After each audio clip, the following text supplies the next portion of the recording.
في البدء كان الكلمة والكلمة كان عند الله وكان الكلمة الله.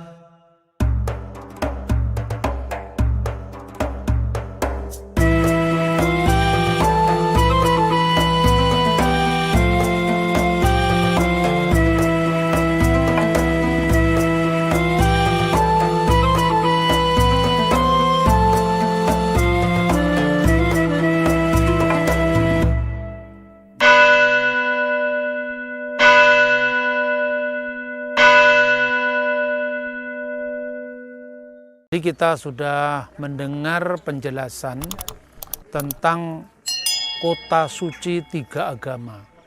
Waktu di depan bicara menjelaskan kepada kita dari perspektif Yahudi, lalu dari perspektif Muslim, dan dari perspektif Kristen. Pertama dari perspektif Yahudi. Apa yang dikenal dengan Bet Hamikdash. Bahasa Ibrani Bet Hamikdash itu menjadi bahasa Arab Baitul Maqdis. Itu yang kemudian dihancurkan pada perang Yahudi pertama yang terjadi pada tahun 70 Masehi. Tepat tanggalnya adalah tanggal 5 Agustus tahun 70 Masehi. Jamnya itu dicatat oleh Flavius Josephus menjelang sembahyang sore. Jadi pada saat seorang dari rombongan Yoyarib, menurut 1 Tawarik pasal 24 ayat 7, itu rombongan pertama dari 24 rombongan imam-imam Lewi yang bertugas di Bet Hamikdash. Saat itulah bait suci dihancurkan. Nah, makanya orang Yahudi sampai hari ini memiliki sebuah peringatan setahun sekali yang namanya Tis'a B'Av. Tis'a itu artinya bahasa Ibrani 9, Ab itu nama bulan. Jadi 9 bulan Ab itu sejajar dengan 5 Agustus tahun 70 Masehi. Nah, apa yang terjadi setelah itu? Pada perang Yahudi kedua, itu Kaisar Hadrianus kembali menaklukkan Yerusalem karena menghadapi pemberontakan, kalau istilahnya Roma kan. Kalau dari perspektif Yahudi adalah perang kemerdekaan yang dilakukan oleh Simon Bar Kokhba. Nah, pada perang Yahudi pertama itu banyak orang-orang Kristen yang masih terlibat berpartisipasi dalam harapan nasional bangsanya. Tapi pada perang Yahudi kedua, orang-orang Kristen sudah tidak mau terlibat. Mengapa? Kalau murid Yesus salah satunya namanya Simon orang Selot. Selot itu adalah kelompok garis keras dari sekte Parisi.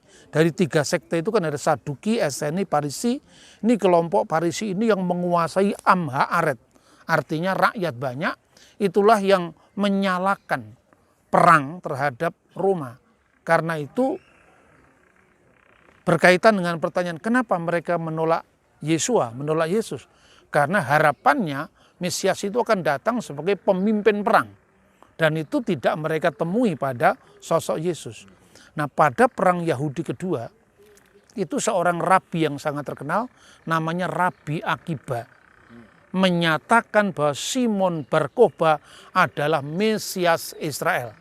Itulah sebabnya kemudian orang-orang Nasrani, orang-orang Kristen yang berlatar belakang Yahudi yang di Yerusalem, sejak saat itu mereka melakukan hijrah, pindah dari kota suci Yerusalem ini ke salah satu tempat, salah satu kota dari kota-kota yang dikenal Dekapolis. Tempat itu namanya Pela.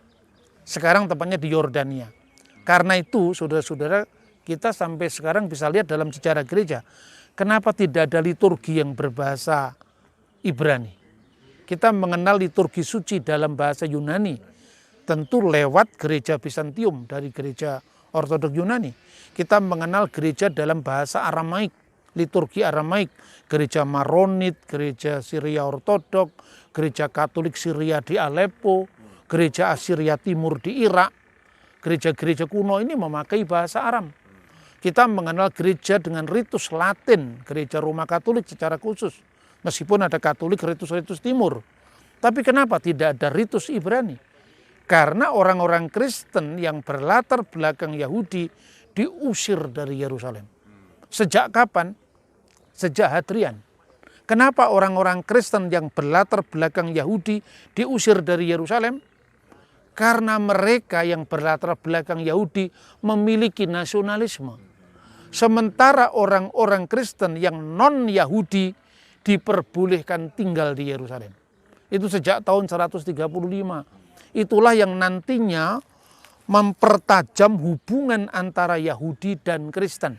Karena gara-gara kalian ini kita diusir, kira-kira seperti itu. Kalian mendatangkan celaka bagi kami. Dan sejak saat-saat seperti itu muncul yang namanya Birkat Haminim.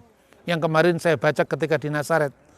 Kiranya orang-orang Nasrani dan orang-orang sesat yang lain terhapus namanya Misefer Hakayim dari kitab kehidupan. Dan tidak masuk bilangan Imsedikim orang-orang yang benar. Itu terjadi karena reaksi kejengkelan orang Yahudi terhadap orang-orang Kristiani. Nah, ketika orang Kristen dikutuk, Kristennya balas mengutuk. Dan itu terjadi sampai pada zamannya Katekismus Romanus di Gereja Katolik, itu masih ada stigma terhadap orang Yahudi sebagai deicidium, pembunuh Kristus, pembunuh Tuhan, dan juga stigma Yahudi pengkhianat.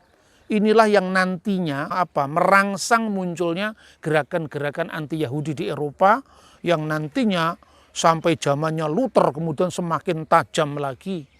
Dan rupanya Tuhan tidak menegakan umatnya yang berasal dari satu rumpun Bapak Abraham ini terus-menerus larut dalam kebencian.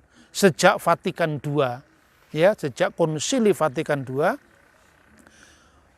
stigma negatif terhadap Yahudi itu sudah dihapus. Tetapi menarik, pada saat stigma itu dihapus, tahun 64 itu kira-kira ya, Bung Karno diberi gelar penghormatan oleh Paus, lalu mengunjungi Mesir, mengunjungi Kairo. Dielu-elukanlah oleh orang-orang Mesir bahwa juara untuk kepentingan Timur Tengah telah tiba. Mereka berharap Bung Karno bisa mempengaruhi Vatikan untuk mengembalikan Yahudi itu memang pengkhianat, kira-kira seperti itu. Mereka lupa bahwa yang disampaikan Vatikan itu justru merupakan terbukanya pintu rekonsiliasi dan pengampunan. Dan kalau sudah berpolitik ya, ayatnya pun jadi lupa. Padahal dalam Islam kan Yesus itu dianggapnya tidak disalib kan? Ma qataluhu wa ma sholabuhu walakin subihalahu, mereka tidak membunuhnya dan tidak menyalibnya, melainkan yang diserupakan bagi mereka. Apa mereka lupa kalau ada ayat itu? Tetapi ya itu politik lah. Makanya kedatangan kita ke Tanah Suci, kita diingatkan kembali dengan peristiwa Hadrianus. Dan itu dicatat dalam sejarah. Salah satu yang mencatat itu adalah seorang sejarawan yang bernama Dio Cassius. Dio Cassius itu mengatakan setelah Hadrian menaklukkan kota suci Yerusalem, maka ada 3 kebijakan. Nama Yerusalem dihapus dari muka bumi. Karena nama itu selalu menyalakan pemberontakan. Diganti dengan Alia Capitolina. Dan ketika Sayyidina Umar bin Khattab sebagai khalifah Islam datang ke Tanah Suci, nama perjanjiannya perjanjian dengan orang-orang Ilia. Ilia itu nama yang diberikan oleh Hadrianus, Alia Capitolina. Nah, kemudian yang kedua, orang-orang Yahudi hanya diperbolehkan 1 tahun sekali meratapi kehancuran bait suci, dan itu satu-satunya yang tersisa nanti kita lihat setelah ini namanya tembok barat. Tetapi karena orang-orang Arab melihat orang-orang Yahudi meratap di tembok itu, maka disebut Haitun al-Mubaka atau tembok ratapan.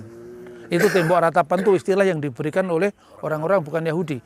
Dan yang ketiga, provinsi Syria disatukan dengan provinsi Yudea dan dinamakan dengan nama baru Syria Palestina.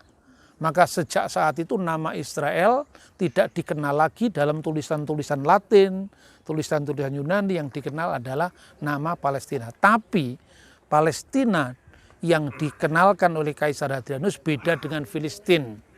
Ya, kita juga jangan mengutuk orang Palestina, karena Palestina itu identitas teritori menggantikan nama Israel. Semoga dengan kita datang ke Tanah Suci, kota suci tiga agama itu, kita justru menebarkan kasih sayang, pengampunan, rekonsiliasi. Karena tiga agama ini jujur harus kita katakan memang memiliki rumpun budaya yang sama. Kalau Yahudi dan Kristen itu memiliki rumpun iman yang sama. Karena apa? Karena sama-sama saudara satu Taurat. Kalau Islam ya itu sekalipun percaya dengan Taurat ya, tetapi memang tidak langsung berdasar pada Taurat yang tertulis yang kita miliki itu. Sehingga kalau menurut Rabi Yahudi, kalau Anda tidak mengenal ada satu sinagog, pernah satu waktu hubungan Islam dengan Yahudi sangat akrab. Boleh sembahyang di masjid. Pertimbangannya sederhana saja, karena di masjid tidak ada gambar, tidak ada ikon, tidak ada arca, itu aja ya. Tapi sebaliknya tidak boleh mengajarkan Taurat kepada orang Muslim, tapi boleh mengajarkan Taurat kepada orang Kristen. Jadi saudara-saudara, kita ini bersikap harus adil. Kenapa kok tidak boleh mengajarkan Taurat?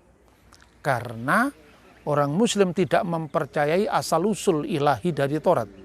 Kalau orang Kristen punya kepercayaan Taurat yang sama, hanya tafsirannya berbeda. Jadi sama-sama lah. Ini kalau situasi politik ya, nanti Anda sekarang tidak boleh memakai salib, tidak boleh memakai kipa, karena itu sekarang menjadi wilayah yang dikuasai oleh saudara-saudara Muslim, gitu. Tapi kalau di tembok ratapan tidak boleh pakai salib, karena itu dikuasai Yahudi. Cuman hubungan ini sedang sensitifnya sekarang ya. Setelah peristiwa 7 Oktober itu, Yahudi sama Islam sedang tegang. Tapi dengan Kristen tidak. Makanya nanti kalau kita pulang ke Indonesia lewat Jordan, bawa salib enggak apa-apa, bawa simbol Kristen enggak apa-apa, tapi jangan sampai simbol Yahudi. Nah ini artinya kalau di Indonesia tegang Islam dengan Kristen, di sini Yahudi dengan Islam. Makanya jangan kemudian kalau ada ungkapan, ada orang jalan salib diludahi, itu kasuistis, itu nggak bisa dijadikan rujukan ya. Kiranya salam dari Tanah Suci kepada saudara di tanah air. Shalom alaikum besem hamasyah. Salam sejahtera di dalam Kristus. Amin.